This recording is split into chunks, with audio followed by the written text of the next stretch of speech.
देखिए 21 नंबर प्रश्न पर ध्यान दीजिए। अब ये सवाल सब जो है, सवाल में आपको प्राप्ति भुगतान खाता दिया हुआ है, प्राप्ति भुगतान खाता दिया हुआ है और आपको कहता है कि दिए गए प्राप्ति भुगतान खाता से आपको आय व्यय खाता बनाना है, आय व्यय खाता बनाना है।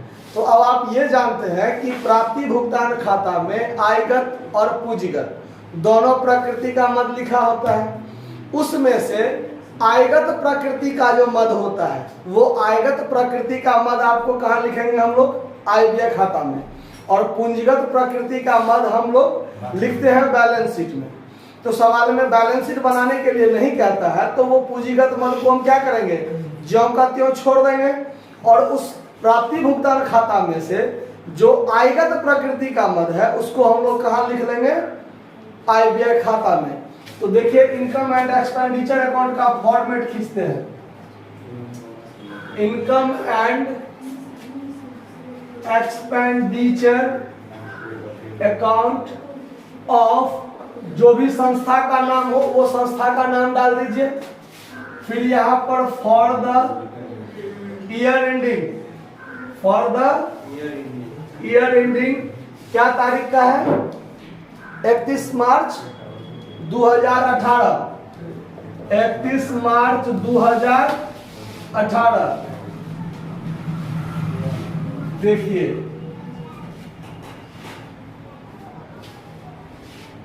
क्रेडिट साइड, डेबिट साइड, इसमें पार्टिकुलर तो नहीं होता है। एक्सपेंडिचर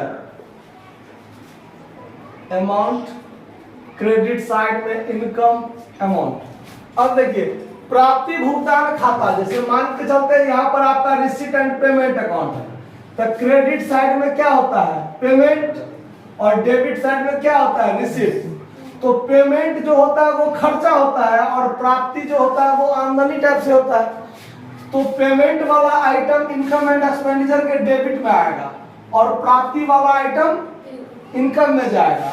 तो आपका रिसीट पेमेंट अकाउंट के क्रेडिट साइड में जो खर्चा वाला आइटम है उसको पहले देखिए। तो क्रेडिट साइड में खर्चा वाला आइटम में है, सबसे पहले है सैलरी। क्या है? सैलरी। 2600 रुपया का है सैलरी।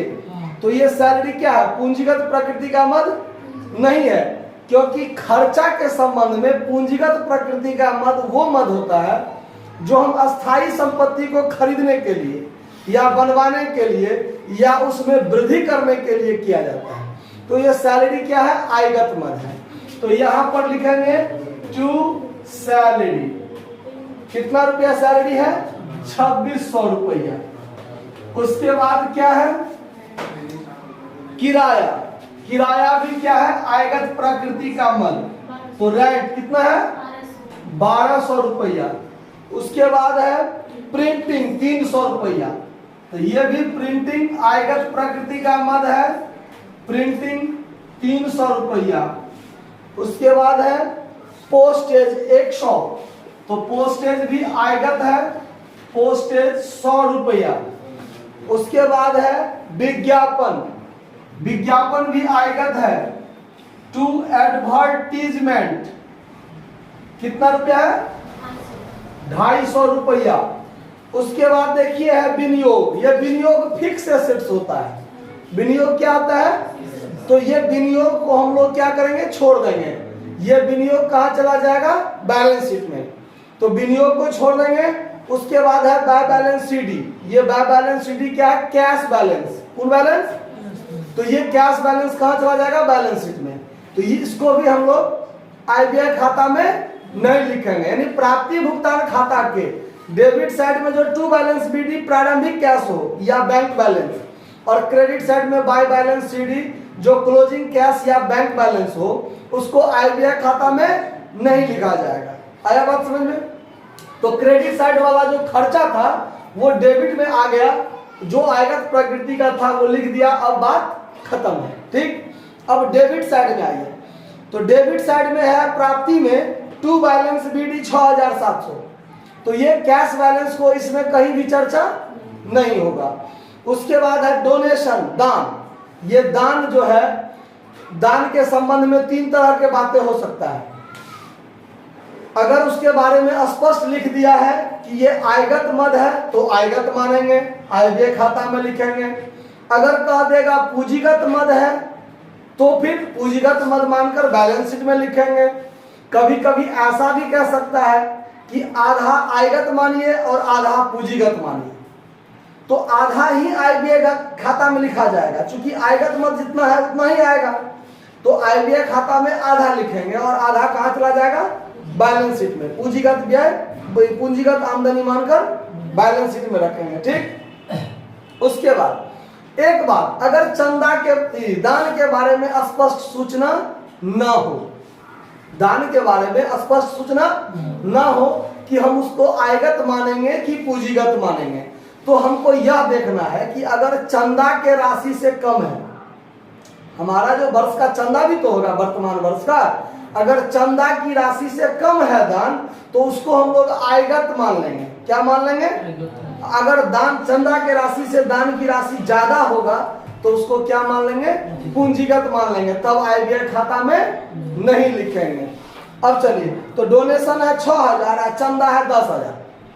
दान के बारे में कोई सूचना तो है नहीं, लेकिन चंदा की राशि से ये क्या है, कम है, तो आयगत मानेंगे और क्रेडिट साइड में लिखेंगे बाय डोनेशन कितना रुपया, 6000 रुपया। उसके बाद है सब्सक्रिप्शन 10000, है ना, तो सब्सक्रिप्शन भी क्या है, आयगत मद है। अगर ये विशिष्ट चंदा लिख देता, क्या चंदा, विशिष्ट चंदा मतलब स्पेशल काम के लिए चंदा, तो फिर ये पूंजीगत हो जाता। जब ये स्पेशल काम के लिए मिले तो, अगर सीधे चंदा है तो ये सामान्य चंदा हुआ जो गैर व्यापारिक संस्था के लिए आयगत आमदनी होता है। तो यहां पर लिखेंगे बाय सब्सक्रिप्शन कितना रुपया, 10,000 रुपया। ठीक है।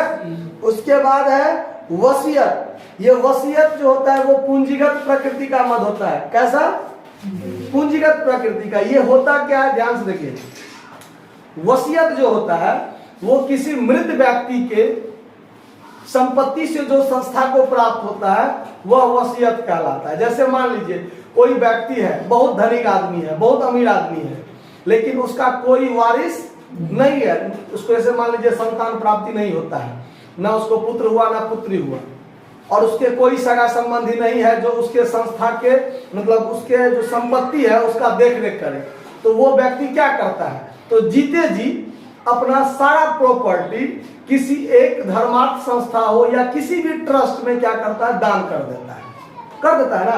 तो किसी मृत व्यक्ति का जो भी वसीयत उसको प्राप्त होता है, किसको, संस्था को, तो वह उसके लिए वसीयत कहलाता है। क्या कहलाता है, इसी का दूसरा नाम रिक्त भी होता है, रिक्त। ठीक है।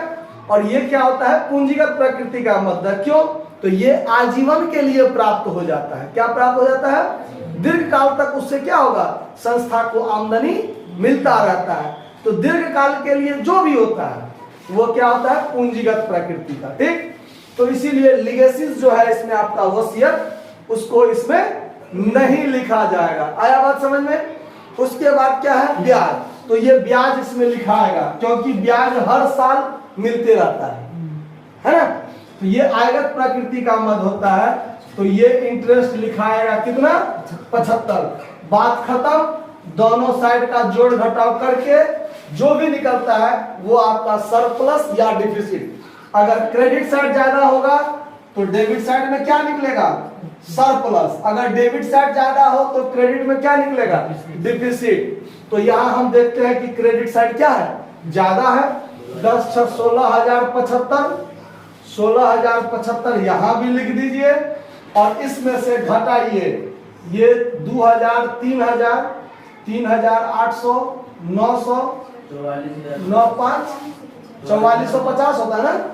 तो 4,450 इसमें से घटा दीजिए तो 12,025 मिलेगा, नहीं 11,000 कुछ होगा। 4,425 है ना, 11,625। तो ये आपका क्या निकलेगा, सरप्लस। इस सरप्लस का एक और नाम है, वो नाम क्या है, तो यहां लिखेंगे excess of income, excess of income. Over expenditure, over expenditure मतलब इनकम का व्यय पर, यानी आय का व्यय पर अधिक। ठीक है, तो जिसके आगे में पर लगा हो वो छोटा होता है। आया बात समझ में? तो आय का व्यय पर अधिक, तो व्यय के आगे में पर लगा हुआ ना, तो वो व्यय छोटा और आय अधिक। समझ में आया बात? इसको नोट कर लीजिए। धन्यवाद।